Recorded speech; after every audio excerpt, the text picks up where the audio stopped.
Igreja de Filipos, ou seja, a carta aos Filipenses, capítulo 3. Carta aos Filipenses, capítulo 3.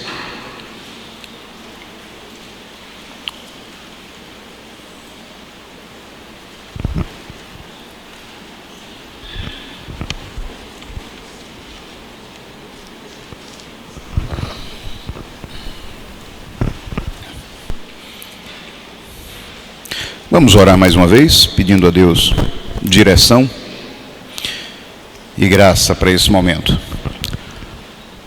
Pai querido, na Tua presença nós continuamos e mais uma vez pedindo ao Senhor, pela Tua misericórdia, pela Tua graça, pelo Teu cuidado conosco. Traz, Senhor, a inspiração do alto para nosso coração, traz discernimento para a Tua igreja, traz alegria, porque a carta que nós, de uma forma maravilhosa, estamos estudando é a carta da alegria para o Teu povo, e que esse momento seja um momento não apenas de reflexão, de entendimento, mas de atitude diante de tudo que ouvimos, diante de tudo que estudamos. Obrigado mais uma vez por esse privilégio que nós temos, a liberdade que nós temos de, nessa casa de oração, no nosso país, falar da Tua graça, falar do Evangelho do Senhor, e com tanta ousadia e com tanta liberdade. Obrigado por isso.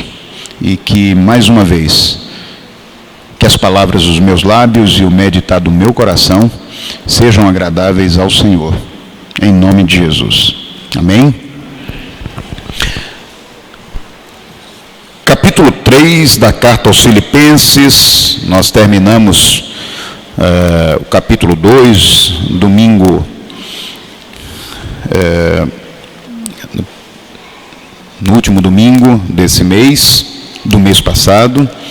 E estamos agora começando o capítulo 3, que diz assim: Finalmente, meus irmãos, alegrem-se no Senhor. Escrever-lhes de novo as mesmas coisas não é cansativo para mim, e é uma segurança para vocês. Cuidado com os cães, cuidado com esses que praticam o mal, cuidado com a falsa circuncisão, pois nós é que somos a circuncisão. Nós que adoramos pelo Espírito de Deus, que nos gloriamos em Cristo Jesus e não temos confiança alguma na carne. Em meio a essas razões, confiança. Se alguém pensa que tem razões para confiar na carne, eu ainda mais. Circundado no 8º dia de vida, pertencente ao povo de Israel, à tribo de Benjamim, verdadeiro hebreu quanto à lei, fariseu, quanto ao zelo, perseguidor da igreja, e quanto à justiça que há na lei, irrepreensível. Mas o que para mim era lucro, passei a considerar como perda por causa de Cristo. Mais do que isso, considero tudo como perda, comparado com a suprema grandeza do conhecimento de Cristo Jesus, meu Senhor, por quem perdi todas as coisas. Eu as considero como esterco para poder ganhar Cristo e ser encontrado nele, não tendo a minha própria justiça que procede da lei, mas a que vem mediante a fé em Cristo. A justiça que procede de Deus e se baseia na fé. Eu quero conhecer Cristo, o poder da sua ressurreição e a participação em seus sofrimentos, tornando-me como ele em sua morte, para que de alguma forma possa alcançar a ressurreição dentre os mortos. Eu vou parar aqui exatamente no verso 11, porque temos aqui muito material para refletir. Primeira coisa, o apóstolo Paulo está começando um novo trecho dessa carta, porque ele já começa dizendo, finalmente, ou seja, terminando aquilo que eu conversava com vocês anteriormente. O que é que ele conversava? A respeito tanto de um relatório que ele enviaria para os filipenses, como também que os filipenses estivessem intercedendo e continuando a amá-lo, como estavam fazendo com Timóteo e Epafrodito. Os filipenses mandaram Timóteo e Epafrodito para amarem Paulo, levarem o necessário para o seu sustento, levaram também palavras de encorajamento, e ele disse: eu fico feliz por isso, e também quero devolvê-los agora, esses homens, e para que eles também levem para vocês, com as próprias palavras, o que eles estão vivenciando, o que Cristo tem feito através da minha vida e dos meus sofrimentos aqui em Roma. Então vocês vão receber esses homens de volta. E isso ele termina e ele diz agora: finalmente, meus irmãos, alegrem-se no Senhor, independentemente se as notícias são notícias de sofrimento. Independentemente disso, se alegrem no Senhor, porque esse sofrimento tem gerado salvação, tem gerado mudança de vida. Estão lembrados que aqui mesmo no capítulo 2 ele fala a respeito de como os próprios guardas ali de Roma, que tomavam conta dele, os próprios guardas eram impactados, todos que estavam ao redor, inclusive a guarda pretoriana, eram impactados pela vida de Paulo, de como ele reagia a todo o sofrimento, de como ele se posicionava diante daquela situação. E ele diz: finalmente, olha, se alegrem. Tudo isso que eu estou dizendo a vocês não é para que vocês baixem a cabeça e se entristeçam, não. É para que vocês se regozijem, porque Deus está fazendo maravilhas no nosso meio. Ele continua a escrever para vocês de novo as mesmas coisas. Não é cansativo para mim.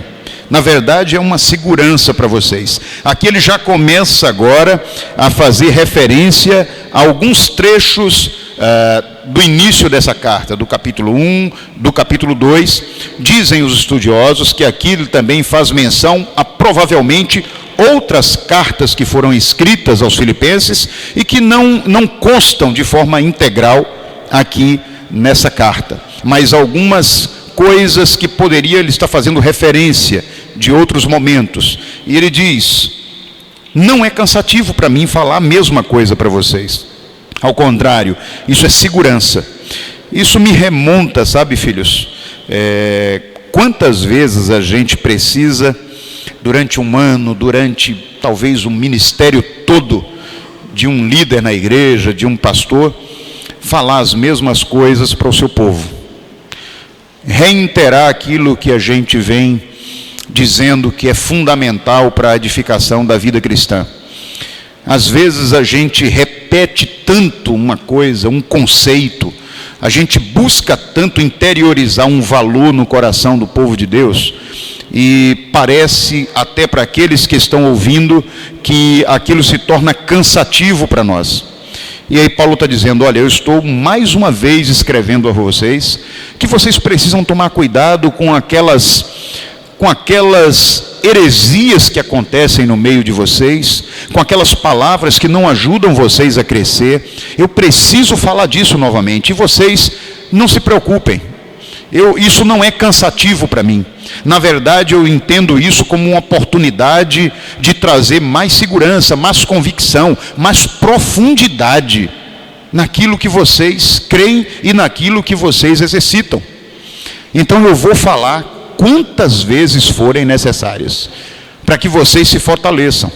No meio de vocês tem muito comentário, tem muita coisa, tem muita conjectura a respeito de doutrina que não tem a ver com o evangelho que eu tenho apresentado para vocês.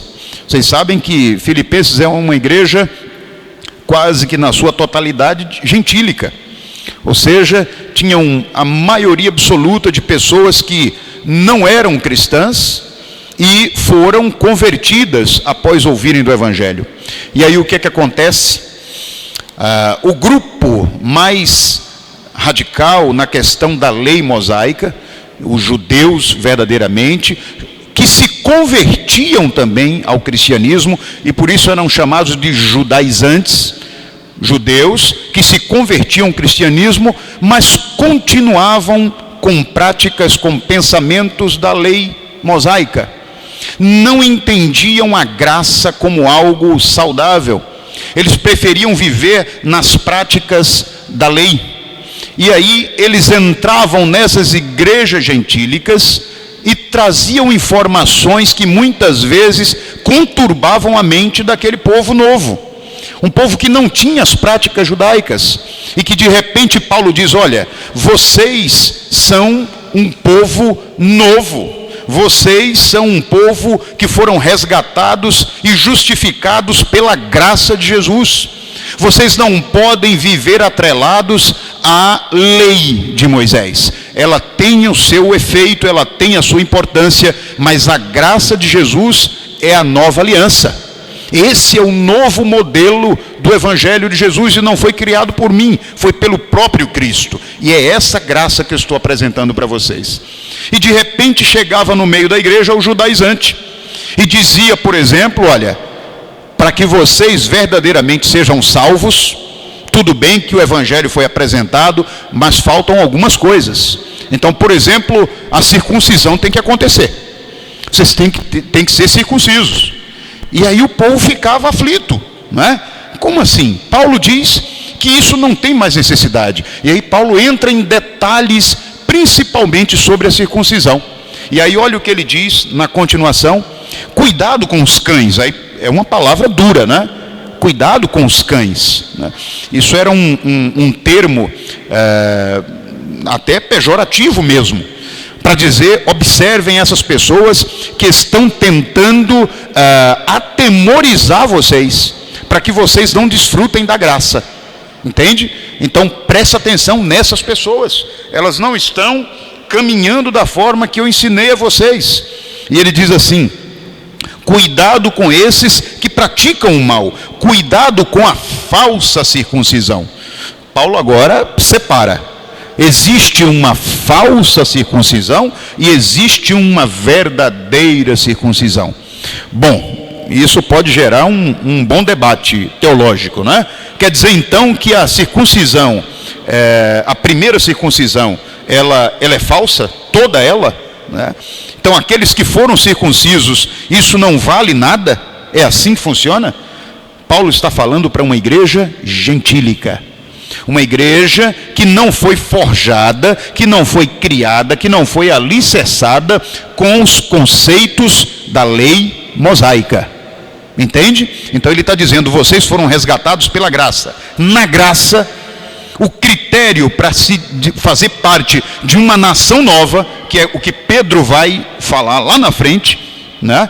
Pedro vai dizer, vocês são raça eleita, sacerdócio real, povo eleito. Isso já é uma quebra de paradigma, porque até a lei mosaica, sacerdócio eram pessoas escolhidas, poucos eram sacerdote. Aí agora Pedro, em comunhão com a graça que foi apresentada através de Paulo para a igreja gentílica, ele diz, vós sois sacerdócio real. Olha que quebra de paradigma. Agora não existe um sacerdote só. Todos vocês são sacerdotes, porque todos vocês têm acesso direto ao Pai. Acabou o véu que estava separando vocês do Santo dos Santos. Esse véu foi rasgado de alto a baixo, quando Jesus deu a sua própria vida por cada um de vocês. Quando esse véu é rasgado, não existe mais diferença. Você agora faz o papel do sacerdote diretamente. Antes, só o sacerdote, uma vez por ano, entrava no Santo dos Santos, levando a petição de todo o povo, pedindo perdão por todos os pecados do povo. Aí Pedro agora diz, olha, Paulo está certo. Agora não tem mais um sacerdote só.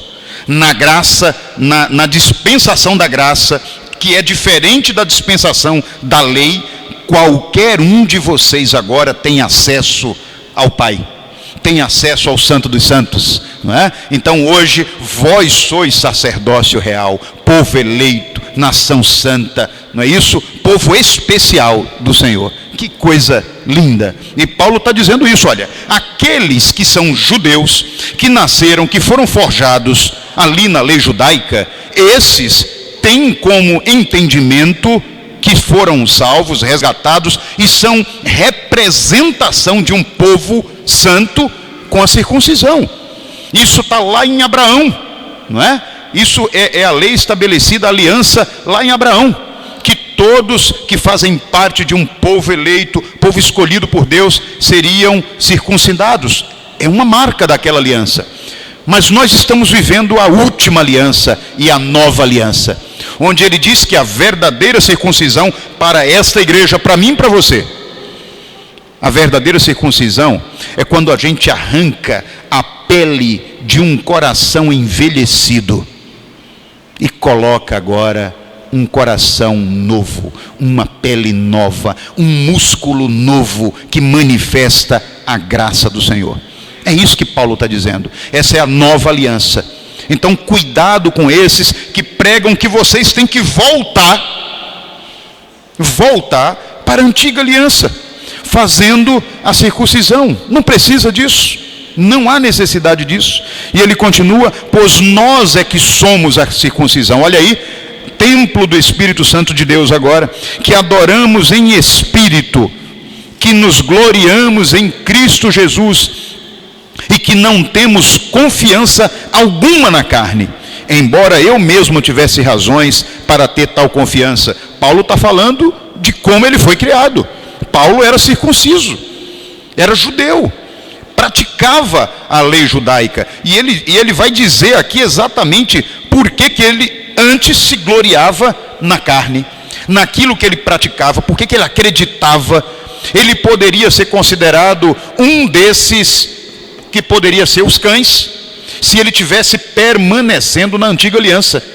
E ele diz agora, olha só: se alguém pensa que tem razões para confiar na carne, eu mais ainda. E ele vai dizer quais são as coisas que traziam confiança para aqueles que diziam que tem que participar da circuncisão. Circuncidado ao 8º dia de vida. Isso era uma lei. Isso era uma lei. Toda criança, todo homem nascido ao 8º dia, ele teria que ser circuncidado. E ele diz: eu fui ao 8º dia, pertencente ao povo de Israel, à tribo de Benjamim, tribo de Judá. Estava ali, era uma das duas que ficaram ali em Judá, a tribo de Benjamim, verdadeiramente israelita, verdadeiro hebreu.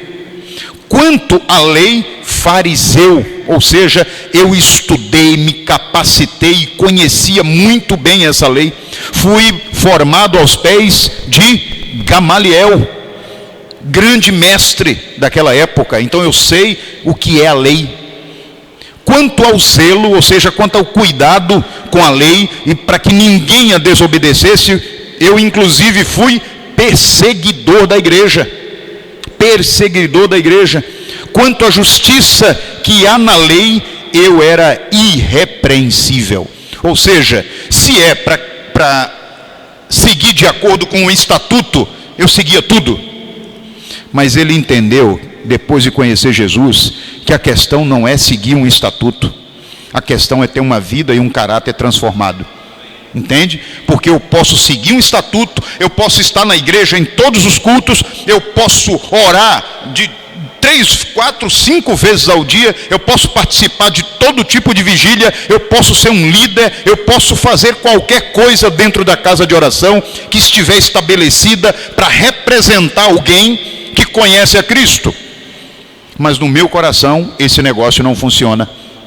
Entende? Eu continuo uma pessoa arrogante, eu continuo uma pessoa soberba, eu continuo uma pessoa que nos meus relacionamentos eu não sou fiel, eu continuo sendo uma pessoa que não trago minha mente cativa a Cristo, eu continuo sendo uma pessoa com vícios que eu não consigo me libertar, eu continuo sendo uma pessoa que não honro esposa, que não honro esposo, eu continuo sendo uma pessoa que não tem objetivos claros na minha vida, onde Cristo seja honrado, ou seja, meu caráter não reflete as minhas ações. O meu caráter não reflete o que eu faço. Muitas vezes as pessoas confundem caráter com reputação. Reputação é aquilo que as pessoas acham que eu sou. Caráter é aquilo que verdadeiramente eu sou. Entende? Paulo está dizendo, eu tinha reputação. Eu sabia tudo o que eu precisava fazer para ser reconhecido como um fariseu, como alguém que seguia a lei, como alguém que amava o Deus eterno e que honrava o Deus eterno. Mas depois que eu conheci a Cristo, o seu amor, e Ele transformou a minha vida e fez cair a escama dos meus olhos de forma literal, eu vivo de forma diferente. Eu não vivo mais na dispensação da lei. Eu até honro a lei, porque Jesus mesmo disse que Ele não veio para abolir a lei. Ele veio para que ela pudesse ser cumprida de forma correta, de forma que não fosse um peso, mas que fosse algo que desse prazer ao homem fazer, prazer à mulher fazer. E aí ele continua dizendo assim, olha, uma coisa que me chamou a atenção, que eu queria lembrar a vocês, aqui no verso 6, ele diz, quanto ao zelo, eu era perseguidor da igreja. Perseguidor da igreja. Você sabe que, para muitos estudiosos, e particularmente para mim, essa aqui é uma grande possibilidade do espinho da carne de Paulo. Para mim essa é uma grande possibilidade. Aquilo que Paulo às vezes tentava se ensoberbecer e dizer o que ele tinha visto na caminhada com Jesus no terceiro céu, e Jesus diz, não seja soberbo. Você está lembrado o que você já fez com a minha igreja? E quando aquilo era lembrado a ele, quando ele lembrava de quantas pessoas ele jogou na prisão, de quantas crianças ficaram sem pai, de quantas pessoas foram lançadas na arena e mortas por leões, aquilo machucava ele, sabe? Ele mesmo dizia, é como um ferrão, é como um espinho, para me fazer ficar no meu lugar, para dizer, olha, ainda que você hoje seja um homem transformado, não dê lugar à soberba, porque muitos sofreram por causa de você, muitos perderam a vida por causa de você. Você entende o espinho na carne? Você sabe aquela coisa de você, às vezes, você conheceu a Cristo já na idade de discernimento de esquerda e direita, você não nasceu num lar cristão, você teve a sua vida de forma secular, longe de Deus, e lá depois de uma vida já com uma certa maturidade, você conhece a Cristo. E aí você agora começa, depois de perceber essa graça, você começa a julgar todos que estão ao seu redor. Você começa a ser um santarrão no meio do povo. Você começa a dizer, está errado, não pode ser assim, não pode ser assim. Sabe o espinho na carne que tem que estar no nosso coração? Olha, preste atenção. Você tem que falar do meu amor, manifestando graça e não julgamento. Porque você, antes dessa graça, era um homem ou uma mulher desprezível também. E você errou muito. Você entende? Você errou muito. Então viva pela graça. Conquiste o coração de cada um desses que eu coloco ao seu redor com sabedoria, mostrando a ele sim quem você foi e o que Jesus fez na sua vida, a transformação que ele fez, e não julgando porque aquela outra pessoa não conhece a Cristo ainda, ou até aquele que conhece caminha diferente. É por isso que a gente vê lá em Mateus 18 dizendo, caminhe com a pessoa. Se você está vendo o seu irmão no erro, caminhe com ele ou com ela, diga que está errado com graça e conquiste ela de volta. É isso que a Bíblia está nos ensinando em Mateus 18, a partir do verso 15. Conquiste essa pessoa, e se você conquistar, acabou ali. Não tem que estar indo dizer isso mais a ninguém, é entre você e ele, é entre você e ela, entende? Olha o que a graça faz, diferente da lei. A lei ia dizer o quê? Você vai para o inferno. A lei vai dizer hoje, você vai para o inferno. Olha, filhos, nós temos tido grandes dificuldades com grupos de visitação hospitalar. Boa parte dos hospitais, pelo menos em Recife, eu não sei se fora de Recife também acontece, mas em Recife, as diretorias desses hospitais têm imposto muitos obstáculos para pessoas fazerem visitas hospitalares. Muitos. Antigamente nós tínhamos acesso muito fácil aos hospitais. Tá? Nós apresentávamos a carteira da Ordem dos Pastores por uma questão de educação, mas eles tinham um respeito muito grande pelo cristão quando ia visitar. Mas sabe, muita gente sem sabedoria tem dificultado esse caminho de levar uma palavra para quem está ali num hospital, quem está num lugar, num leito de enfermaria, porque chegam ali e a palavra é só de condenação.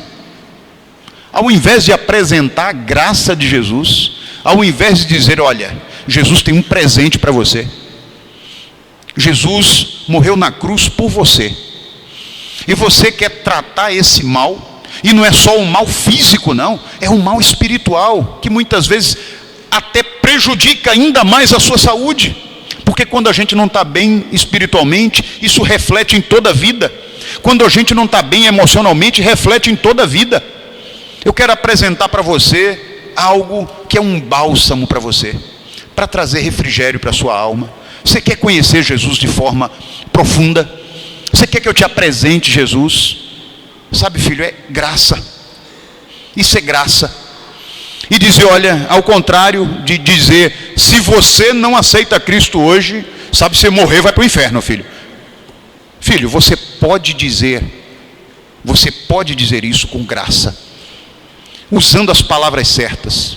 E talvez você nem precise falar sobre isso, porque quando a gente apresenta o convite maravilhoso de Jesus para desfrutar da graça, a morte fica longe. Você entende? Porque a gente vai apresentar a vida. É essa a grande questão. Eu tenho que apresentar a vida. E quando a gente apresenta a vida, as pessoas não querem rejeitar, porque quem não quer vida? Aí sabe o que acontece? Algumas pessoas, eu não vou desconsiderar, filhos, alguns convites que foram feitos, porque eu não posso julgar o coração. Não posso julgar o coração. Mas eu tenho certeza que muitas pessoas, sabe, dizem, eu aceito, por medo, filho. A pressão é tão grande ali, a pessoa não sabe qual é o seu destino num leito de enfermidade, e aí de forma equivocada, com a motivação errada, diz eu aceito, mas não conheceu a graça, não conheceu a graça, tem medo de ir para o inferno, tem medo. Mas confessar a Cristo como Senhor, filho, é muito mais do que ter medo, sabe? Cristo não veio para fazer medo a gente. Cristo veio para trazer vida e vida em abundância. E você tem que aprender a apresentar essa vida. Se você apresentar a vida, está resolvido. É a história, né, as pessoas que trabalham na Casa da Moeda. Vocês já me ouviram falar isso aqui?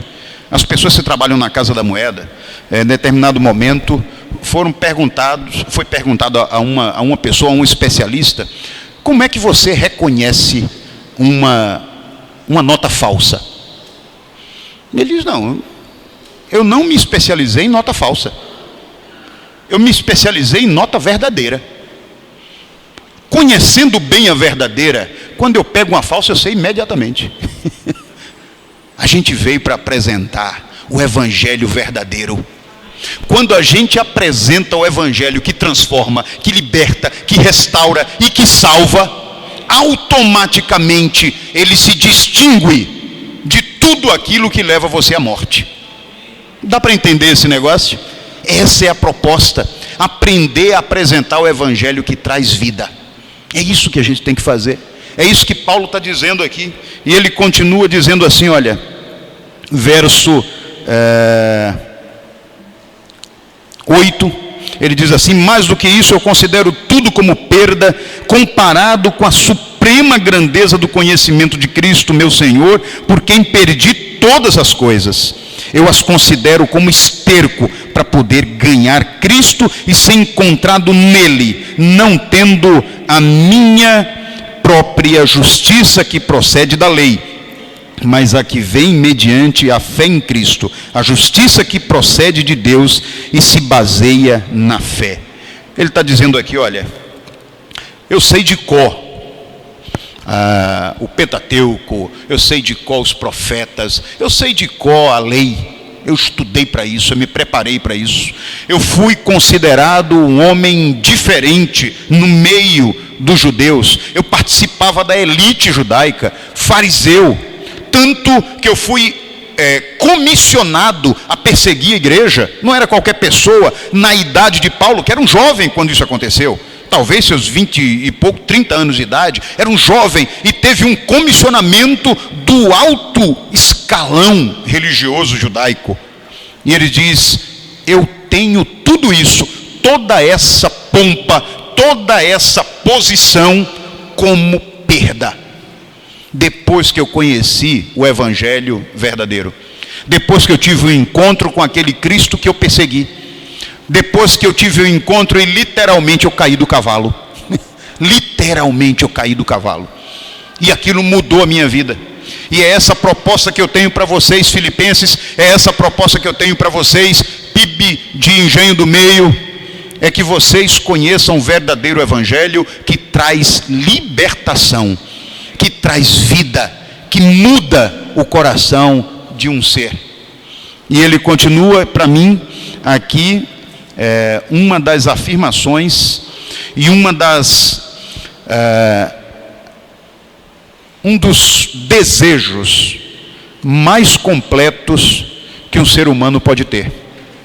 Paulo escreve exatamente no final desse texto. Eu me lembro que o Flávio, que eu já trouxe aqui algumas vezes para ministrar com vocês, né?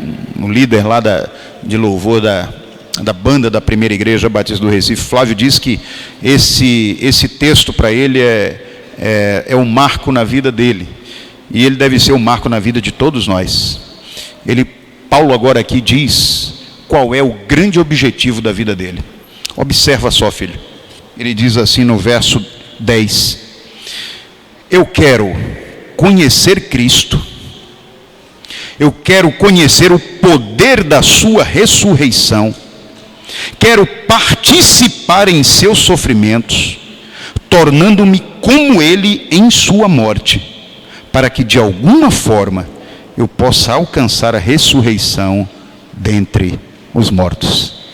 Você já pensou que declaração de um homem convicto do amor de Jesus por ele? Eu quero conhecer a Cristo. Conhecer aqui é com profundidade, largura, altura do amor de Cristo. Conhecer com profundidade. Quero conhecer o poder da sua ressurreição. O que é que Jesus promove para mim e para você quando ele ressuscita dentre os mortos? O religare, a oportunidade de mais uma vez desfrutar da intimidade que tínhamos com o Pai lá no início dos tempos, a oportunidade de desfrutar da possibilidade iminente de nos encontrarmos com ele e desfrutarmos também do que ele foi preparar para nós. Eu quero participar também dos seus sofrimentos, e isso aqui desmantela qualquer que seja a afirmação da teologia da prosperidade. Desmantela. Eu quero conhecer a Cristo, participar do poder da sua ressurreição e participar dos seus sofrimentos. Não tem como você amar a Cristo sem odiar aquilo que não nos leva a Cristo. O apego às coisas materiais nos distanciam de Cristo. Teologia da prosperidade não tem nada a ver com esse negócio aqui. Entendem? E ele diz, para que de alguma forma eu possa alcançar a ressurreição dentre os mortos. Para que de alguma forma eu possa trazer a convicção no meu coração de que um dia eu estarei desfrutando de Jerusalém celestial. Acabou. Mas pastor, como é que é esse negócio de Jerusalém celestial? Você vai ter que ir comentando sobre isso durante muito tempo. Mas Jerusalém celestial é um lugar aonde Paulo diz que conheceu. É o terceiro céu, onde ele diz que não adianta eu tentar, porque as palavras humanas não conseguem descrever a beleza daquele lugar. E aquilo que ele viu, a nossa mente não consegue alcançar. Portanto, é indizível. Não tem como, só experimentando. E para você não ter a frustração de não experimentar, conheça Cristo profundamente. Conheça o poder da sua ressurreição. Participe dos seus sofrimentos, para que de alguma forma você saiba e desfrute da Jerusalém celestial. Amém. Que o Senhor nos abençoe, que Ele nos dê graça, que Ele nos dê desejo de sermos cada dia mais parecidos com Cristo. Desejo. O verso 10 e 11 são versos maravilhosos que tem que ser o nosso desejo também. Tá certo? Que o Senhor nos abençoe, nos dê direção. E próximo domingo nós continuaremos a partir do verso 12 do capítulo 3 da carta aos Filipenses. Vamos orar? Pai querido, mais uma vez eu agradeço ao Senhor pela palavra do Senhor lida e exposta e experimentada nessa manhã. Obrigado pela vida de cada um dos teus filhos e filhas nesta casa de oração e espalhadas sobre a face da terra, Pai. Aonde quer que estejamos, nós queremos colocar o desejo de Paulo como um desejo do nosso coração também. Queremos aprender e nos aprofundar em conhecer o Senhor. Queremos entender aonde nos leva, Pai, o poder da ressurreição de Jesus. Queremos também entender e participar nos seus sofrimentos, porque assim saberemos que desfrutaremos no dia da nossa ressurreição do lugar que Ele foi preparar para todos nós. Obrigado pelo teu amor, pelo teu cuidado. Obrigado mais uma vez porque a exposição da tua palavra, ela é maravilhosa. Ela nos traz encorajamento, ela nos traz discernimento, nos traz possibilidade de conhecer o Senhor mais profundamente. Nos ajuda, nos dá agora um restante de dia, onde vamos ainda estudar a tua palavra na escola bíblica e logo mais à noite celebrar o nome que é sobre todo nome, o nome de Jesus. Eu te agradeço em nome do teu Filho amado Jesus. Amém? Você que nos assiste, Deus abençoe você também, sua família, e que você tenha o tempo agora de estudo também, tá bom? Nós estamos estudando o livro, o Evangelho de Marcos, mas tem gente que já está no Evangelho, já está em Gálatas, no livro de Gálatas. Nós estamos terminando hoje o Evangelho de Marcos, a juventude, né? Tivemos retiro, tivemos um monte de atividades, nós estamos terminando o Evangelho de Marcos, mas muitos já estão estudando há algum tempo o livro de Gálatas. Então aproveite esse momento, estude, aprofunde-se no conhecimento do Senhor, tá bom? E hoje